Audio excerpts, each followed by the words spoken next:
different because Trump unintentionally, we think, stepped on his own introduction, started his speech before Pelosi could get the words out of her mouth. But last night, Nancy Pelosi very intentionally and deliberately omitted the terminology or variation of high privilege and distinct honor of presenting to you the President of the United States.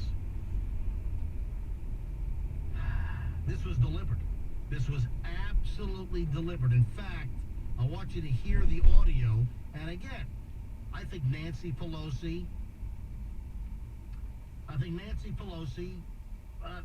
started the feud, started the battle last night. All right, here's the audio.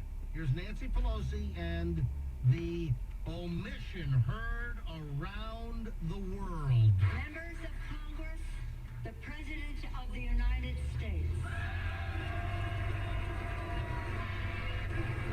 And then you can hear there's some boos in there as well, it seems, from some of the Democrats, but just the President of the United States.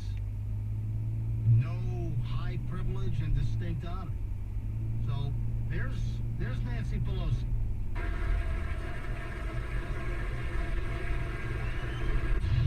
So there's Nancy Pelosi with that terminology. And so let me talk about the things that are factual versus what Trump was accused of.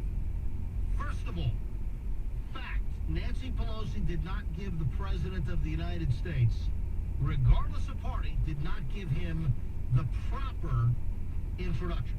So that's number one. Then also, Nancy Pelosi, and I'll get into this in just a bit, because this was, the paper ripped up that was heard around the world, where Nancy Pelosi ripped up Trump's copy that he gave her of the State of the Union address. That was a fact also. Now, did Trump snub Nancy Pelosi with the handshake? I don't think that we can say that it was actually a snub with absolute definitive proof.